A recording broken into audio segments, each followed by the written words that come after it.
Story 1. Learn to see how you're contributing to a problem instead of always blaming someone else. My relationships would have gone a lot better if I had learned this earlier. Story 2. Putting cocoa mix in with the coffee in the basket of your coffee maker will not make a chocolate coffee. The cocoa will plug the holes in the coffee filter, the basket will overflow, and it will make a mess. You will have wasted both coffee and chocolate, which is bad, and you will feel bad. Story 3. Be financially independent. I wasted so much time, energy, and money on boyfriends. I should have invested in myself and saved money. You need to be able to completely survive on your own. So focus on your career and becoming financially independent. If you can find a healthy and balanced relationship, then that's great, but I strongly suggest you make financial independence your #1 priority. I am turning 58 years old on Monday, and this is my greatest regret. Story 4. On road trips, there are always 50 gas stations along the way when you do not need them, but they are 50 miles apart when you need one. Fill up before you need to. Story 5. Always striving to be the bigger or wiser person. Not saying to be a doormat, but striving to see through rifts and work toward a common resolution. Being resentful is cheap. Story 6. I learned the hard way that trying to fix everything myself often costs more time and money in the long run. Sometimes calling in a professional right away is smarter. Story 7. Someone who routinely tells white lies tells big lies too. In fact, people who lie about stuff that doesn't even need to be lied about just lie as a lifestyle choice. Do not write off the little lies in close relationships. Story 8. Take care of your mental health, and don't be afraid to seek professional help. Therapy is for everyone. We may think we are strong, but untreated problems can and will become worse later in life. When you have that internal peace, the world becomes a much more beautiful place. Story 9. When push comes to shove, most people cannot be trusted to have anyone's back. When things are easy, they will be good friends. They will say that they are down to help people and that they are magnanimous and altruistic. And then real issues happen that's completely out of your control, and they drop you like a brick. A lot of talking is just virtue signaling. Look at people's actions, don't listen to their words, even regarding family and close friends. Story 10. People are extremely visual creatures. If you craft an image and do not give people a reason to doubt it, more than likely they will believe it indefinitely. The same thing is happening to you. People make you think they are who they want you to think they are. Story 11. A good way to stop reacting to things, whether it be getting angry or being triggered into using an addiction, is to first be triggered and just sit in that space where there is tension. Feel the impulse to do the thing and ask yourself, is there an actual reason to take part in this? What is so bad about this valley of tension I'm in? Does it have a value? Is it good or bad? Or does it just exist? Then, look for the thing that usually makes you take action. Is there a button in your body? Or is it just a thought? You will probably find that the only thing making you react is a thought, which has no substance. Can't push you to do things, it's like smoke. Doing this has helped me dig out of a hole in my life. It helps to practice meditation as well to be able to recognize these thoughts. Story 12. If an agreement isn't in writing, it doesn't truly exist. It only exists until it is no longer convenient for one of the parties. If an agreement is in writing, understand it fully. Story 13. Many emotional needs that you believe must be met by others can actually be more effectively satisfied by yourself. Moreover, for the needs that can be fulfilled by others, you genuinely need to express these requirements to them instead of expecting them to mystically understand. Story 14. Do not choose friends or partners based on whether or not you like the same movies and music, find them funny, or enjoy partying with them. Choose them based on whether or not your deeper values align. The other stuff is just a bonus. Story 15. Unless it's something like a house, a car, or an education, if you can't afford it twice, you can't afford it. It's a tough one because, hey, you finally got just enough money for that thing you really want. But buying it is going to drain the bank, and that's going to have knock-on effects. Suddenly, you're missing a bill payment because you forgot that one bill comes out earlier than the rest, and now you're getting slapped with a late fee as well. Also, if you go out drinking, take a set amount of money, and once you've spent it, you're spent up. It's so easy to go from a fun night out for 50 pounds to suddenly blowing 200 pounds or more and not remembering a single thing of it. The more drunk you are, the more likely you are going to want to stay out and keep drinking and spend even more. Don't do it. Just set yourself a limit and stop when it's done. You'll actually have way more fun that way too. Also, don't buy rounds. When you're with 5 or more people, people leave, and it's never just one person leaving. When one leaves, more usually follow, and they've had a free or cheaper night, and you've spent more than you planned. Story 16. Some relationships, such as those with family, friends, or significant others, have end dates. Trying to keep people in your life who don't want to be there anymore or can't be there anymore is a losing game. You need to accept they are gone, cherish the good memories and lessons, and then look forward and move on. Story 17. If you think you're an alcoholic, you probably are and should stop drinking now. I learned that lesson after 35 years of convincing myself I just like to drink a lot. Story 18. Meet your protein goals daily.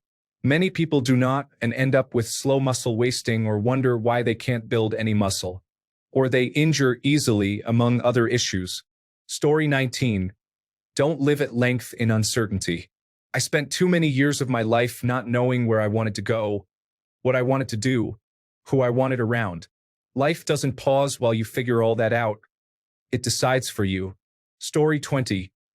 Time is the most valuable thing in life. You cannot get it back, and you cannot make more. Make sure the people you choose to spend time with are deserving of it. Story 21. Here's the corrected text for Azure Text to Speak AI. You're not indestructible. Even in your teens or 20s, drugs, sleep deprivation, alcohol, or a prolonged unhealthy diet will hurt you in the long run. Story 22. You're not forced to stay in touch with your friends if they're mean or cruel, no matter how long you've been friends with them. You will find other, better friends. Story 23. Don't waste time fretting and fantasizing. If only I had, fill in the blank. Whether it's related to love life, a job, an argument, or whatever, just learn the lesson, move on, and don't look back. Story 24. Just because someone is unkind in their reactions or delivery of criticism doesn't mean it's not true. I've made very positive changes for myself because I stepped back and asked why someone was so unkind with their critique. I realized it was a valid critique and something that I should work on, but that the person might just be unkind. However, that can still be a correct observation. Story 25. When you see obvious issues in a relationship, don't justify them. Realize that you either address them with the person, ignore them and they get worse, or just move on if it's something the other person refuses to talk about. Story 26. The most important lesson I've learned is to set boundaries and prioritize your well-being. Saying no when needed prevents burnout and leads to healthier relationships, allowing you to protect your time and energy. Story 27. Never spend money you haven't received yet. How many times I've seen people spend their expected bonuses or money someone says they are going to pay them, and it never arrives, so they end up in debt. Story 28. Know your truth. Stop trying to change yourself with the sole purpose to conform or please others. It's not just black and white, but lots of gray areas. I wish I knew this in high school. Story 29. It is better to regret something you have done than to regret something you haven't done out of fear or discomfort. Don't be afraid to be afraid. Go on that trip. Chase after your passions, even if they aren't practical. Trek into unknown territory.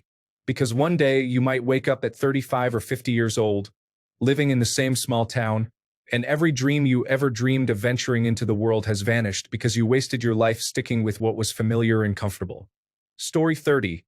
Don't accept someone calling you bad names, gaslighting you, causing mental distress, engaging in controlling behavior, or inflicting physical abuse. All these behaviors are toxic and harmful to you. Run away and never allow them to go unchallenged. Story 31. If you lose your job, apply for unemployment, and if it is denied, always appeal. I have gotten it 3 times when it was denied initially because the burden of proof shifts from you to the employer. Also, if your unemployment runs out, do not live off credit cards. I did this and my credit was destroyed for over 8 years and it was terrible. Get a job, any job, no matter how poor it is, so you have at least something coming in. Story 32. I tell my daughters that the feeling of love is a mixture of emotions. The most important aspect of it is respect. Whoever they date or marry needs to respect them above all. Love will follow. Story 33. Do not stay in a toxic, abusive relationship for the kids or for any reason. You will not fix them, they will not change, and you might end up in the morgue. Story 34. Don't drink alcohol. Nothing good ever comes out of it. The world is a much better place when decisions are not made under the influence of alcohol. We use alcohol to sterilize things and kill bacteria. The buzz felt is your body's rejection of it. Consider exploring the world of psychedelics at least once in your life. Story 35. Be extremely careful with the person you choose to marry. Divorce rates are far too high. Men get absolutely destroyed in divorce. Have a prenuptial agreement for sure. Story 36. Your competence doesn't correlate to a higher paying position.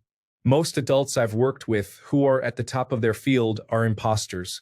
They're just good with people and know the right people. Story 37. Without ado, Juice's comprehensive guide to abusive breakups. 1. Form a plan first. Things that you should include in your plan. Where you'll go if you are living in their space. This can be a friend's house, your parents or relatives, or a brand new apartment. Plan with this person, in person. Let them know how urgent this situation is and how much their discretion and secrecy mean. They should not contact this person, and they should be fully aware of how dangerous this person is to both you and them if angered. If you're kicking them out, CD. B. Where your money is coming from.